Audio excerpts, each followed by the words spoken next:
Assalamualaikum warahmatullahi wabarakatuh. Izin memperkenalkan diri, saya Akbar Rifki Alfarizi dengan NPM 2214071083 dari kelas TEP A.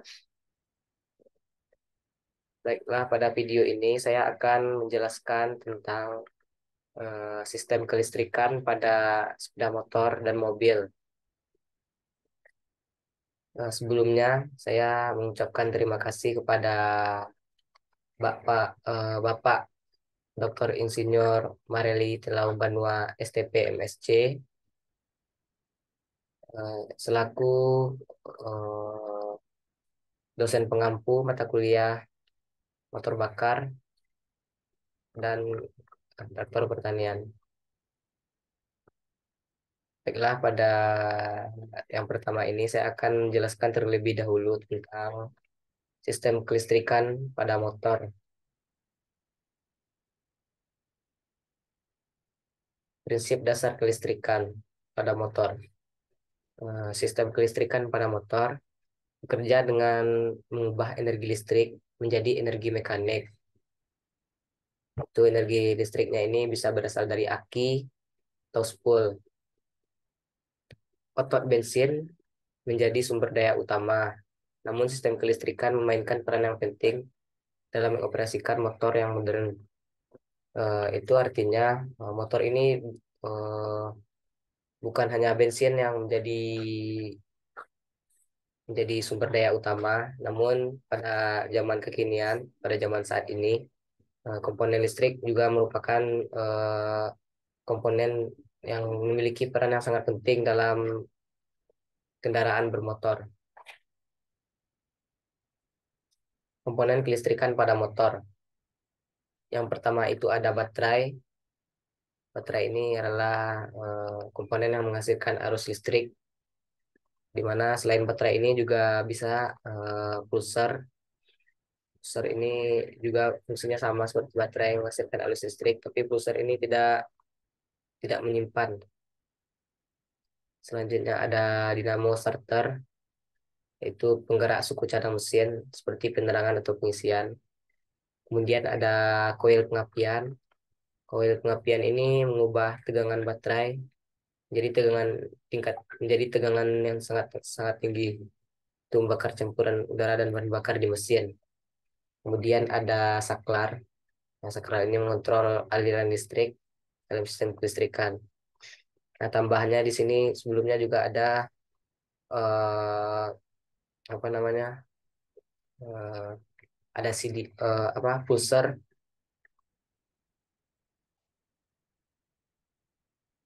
Pusher ini berfungsi sebagai pemberi sinyal kepada CDI tentang waktu pengapian pada busi. Terus ada CDI. CDI ini menerima rangsangan sinyal dari pusher untuk mengatur pengapian atau percikan bunga listrik pada busi. Fungsi masing-masing komponen. Yang pertama baterai. Komponen baterai ini atau pada kendaraan bermotor ini biasanya adalah aki. Eh, fungsinya fungsinya itu yaitu eh, menyimpan dan menyediakan listrik untuk memulai motor dan menyediakan daya listrik sementara saat mesin mati.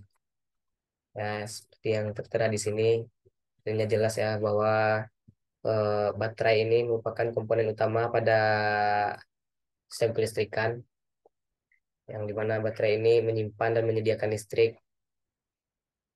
Selain baterai ini juga ada yang namanya spool. Spool ini malahan berfungsi sebagai penghasil listrik. Jadi walaupun baterai atau aki ini tidak ada, kendaraan bisa tetap menyala karena keberadaan spool. Selanjutnya ada dinamo starter. Dinamo starter ini memiliki fungsi memutar mesin saat motor di starter dan mengisi ulang baterai saat mesin berjalan. Kemudian ada koil pengapian.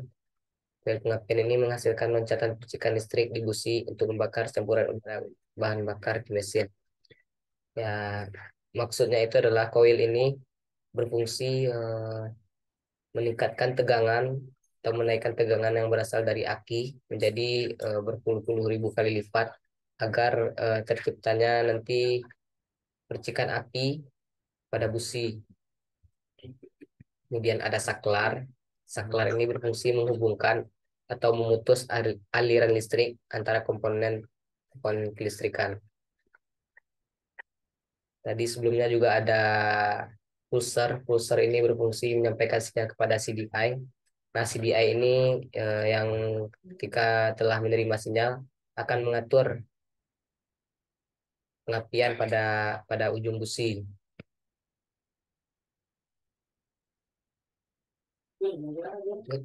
Nah, seperti inilah bagaimana sistem pengapian itu berjalan ya. Jadi pertama-tama kita menghidupkan dulu di sini stop kontak agar agar agar terhubung, agar arus terhubung. Arusnya itu berasal dari sini, dari aki. Dari aki ini akan masuk ke CDI, kemudian akan masuk ke pulser dan akan masuk ke coil. Nah, pulser ini nanti akan memberikan atau bukan memberikan, pulser ini akan sebagai sensor percikan api pada busi ini, yang mana pulser ini akan memberikan kode pada CDI sebagai waktu penyalaan busi. Kemudian arus mengalir ke coil. Arus yang mengalir di sini kecil, sedikit, dan tidak mungkin menghasilkan api. Kemudian di mana coil inilah yang akan menaikkan arus yang kecil di sini menjadi arus yang sangat besar dan arus yang memiliki tegangan yang sangat tinggi. Arus dengan tegangan yang sangat tinggi ini akan menghasilkan percikan bunga api, dan percikan bunga api dari busi ini yang akan menciptakan ledakan di ruang bakar. Dan contoh perhitungan kelistrikan pada motor, yaitu contohnya menghitung arus atau ampere motor ketika diketahui daya, daya itu satuannya adalah watt, kemudian tegangan satuannya volt, dan faktor daya. Di rumusnya seperti di sini, di mana P sama dengan P dikali I dikali cos. Untuk tanda ini saya belum paham tanda ini tanda apa. Jadi dari rumus ini kita bisa mengetahui I-nya. I-nya adalah P per P cos tanda ini. Contohnya yaitu hitunglah besarnya arus motor dengan daya 1 kW dan tegangan 220 volt dengan faktor daya 0,88.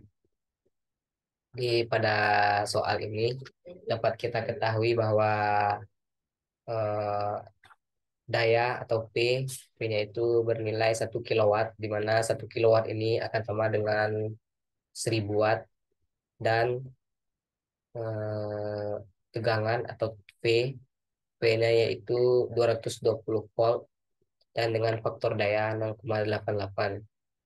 Seperti pada rumus di atas, I sama dengan P per P cos sini, berarti kita masukkan angkanya. I sama dengan 1000 per 220 dikali 0,88. Dan hasilnya itu 5 ampere. Jadi besarnya arus yang mengalir jika dayanya 1 kW dan tegangannya 220 volt dengan faktor daya 0,88 adalah 5 ampere.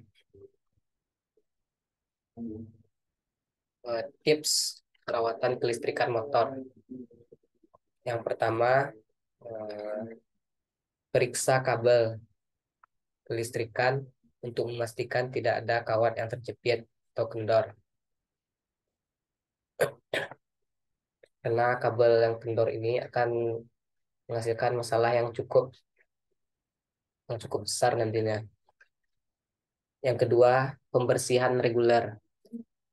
Itu bersihkan terminal baterai dan koneksi kabel secara teratur. Di mana kita harus rajin ya, atau secara teratur membersihkan terminal baterai dan koneksi kabel. Selanjutnya adalah pemeriksaan pemeriksaan rutin. Lakukan pemeriksaan secara rutin pada komponen kelistrikan seperti pada koil pengapian atau dinamo starter. Koil ini fungsinya sangat sangat vital ya, yaitu menaikkan tegangan. Jadi jika terjadi kerusakan maka itu akan berakibat sangat fatal. Keempat, perhatikan penggunaan, yaitu hindari penggunaan kelistrikan motor yang berlebihan untuk mencegah kerusakan. Jadi kita itu jangan terlalu sering ya menggunakan eh, sistem-sistem kelistrikan ini seperti menghidup matikan starter, lain sebagainya. Peralatan yang dibutuhkan untuk perbaikan kelistrikan motor. Yang pertama itu ohmmeter. Ohmmeter yaitu digunakan untuk mengukur resistansi atau hambatan pada kabel dengan komponen kelistrikan.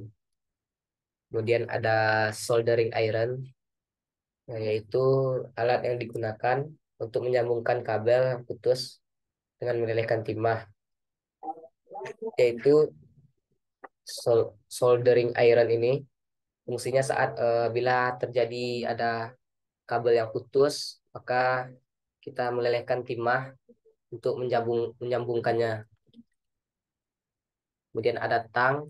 Tang yaitu alat yang digunakan untuk memegang atau memotong kawat. Kesimpulan dan poin pentingnya. Kesimpulannya yaitu sistem kelistrikan pada motor sangatlah penting dan memainkan peran yang vital dalam pengoperasian motor. Penting untuk memahami komponen, fungsi, perawatan, dan peralatan yang dibutuhkan untuk perbaikannya. Dengan menjaga sistem kelistrikan motor dalam kondisi baik, Anda akan dapat menikmati pengalaman berkendaraan yang lancar dan aman. Nah, sekianlah yang dapat saya sampaikan mengenai sistem kelistrikan pada motor. Nah, pada lanjutan dari video ini saya akan membahas tentang eh, sistem kelistrikan pada mobil. Jadi cukup sekian tentang ini.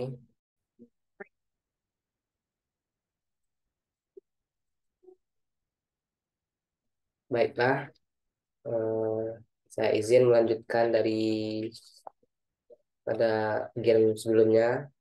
Nah, pada kali ini saya akan menjelaskan tentang sistem kelistrikan pada mobil. Sebenarnya sistem kelistrikan pada mobil dan motor itu memiliki perbedaan yang relatif sedikit, tidak terlalu banyak perbedaan antara sistem kelistrikan pada motor dan mobil.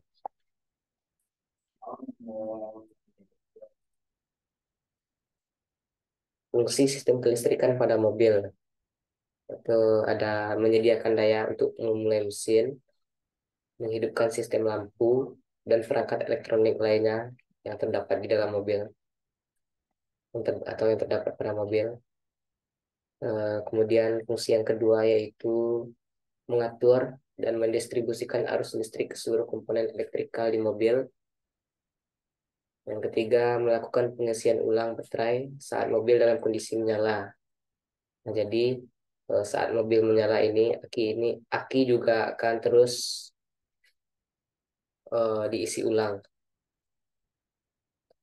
Komponen sistem kelistrikan, ya komponennya yaitu ada baterai, baterai atau aki.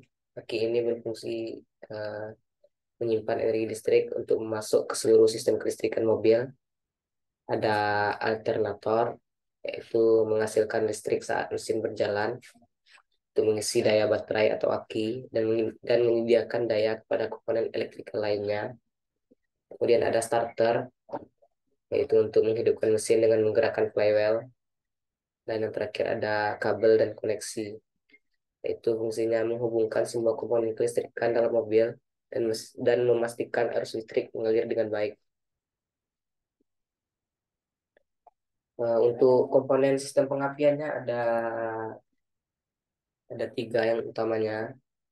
Yang pertama itu adalah koil atau koil pengapian, di mana koil Atau koil pengapian ini akan mengubah tegangan baterai atau tegangan dari baterai menjadi tegangan yang sangat tinggi untuk diperlukan untuk membakar campuran bahan bakar dan udara di mesin. Kemudian ada distributor atau penghantar. Nah, fungsinya yaitu mengirimkan tegangan tinggi dari koil pengapian ke busi pada setiap silinder ke busi-busi pada setiap silinder mobil atau silinder bensin. Yang terakhir yaitu busi. Busi berfungsi memercikan ledakan kecil, memercikan bunga api yang diperlukan untuk membakar campuran bahan bakar dan udara di dalam silinder. Kita lanjut ke masalah umum pada sistem kelistrikan. Yang pertama itu adalah baterai lemah atau aki yang lemah. Baterai yang tidak memiliki cukup daya atau untuk menghidupkan mesin atau menyalakan beberapa komponen kelistrikan. Jadi jika baterainya lemah atau akinya lemah, maka eh, eh, sistem kelistrikan pada mobil tidak akan berjalan.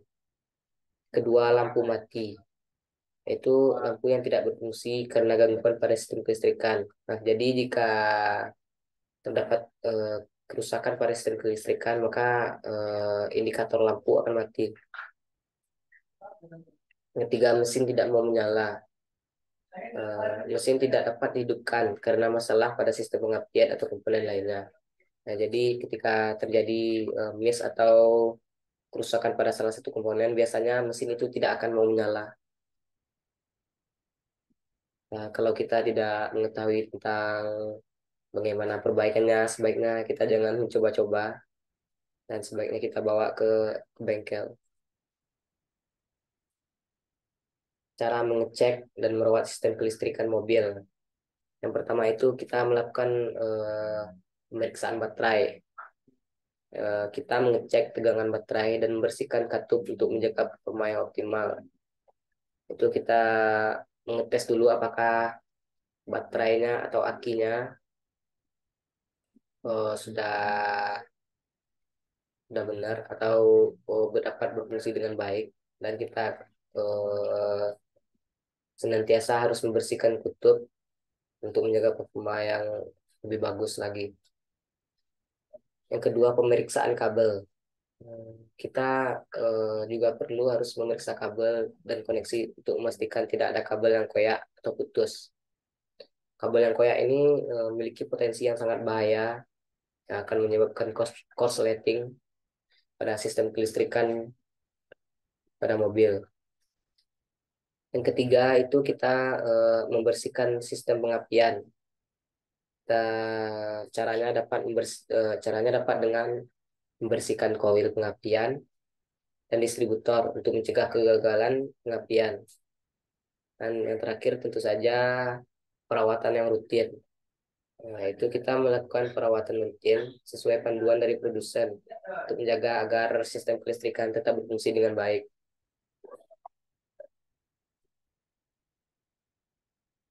Kesimpulan, eh, pentingnya sistem kelistrikan yang berfungsi dengan baik pada mobil. Sistem kelistrikan yang baik penting untuk menjaga kinerja dan keandalan mobil kita. Cara mencegah dan mengatasi masalah pada sistem kelistrikan mobil. Itu caranya dengan merawat sistem kelistrikan secara rutin dan melakukan pemeriksaan berkala yang akan dapat membantu mencegah dan mengatasi masalah mesin. Baiklah, sekian yang dapat saya sampaikan mengenai sistem kelistrikan pada mobil. Saya menyadari banyak kekurangan pada penjelasan saya mengenai sistem kelistrikan pada motor maupun mobil. Jadi saya mengucapkan banyak-banyak permohonan maaf dan terima kasih. Wassalamualaikum warahmatullahi wabarakatuh.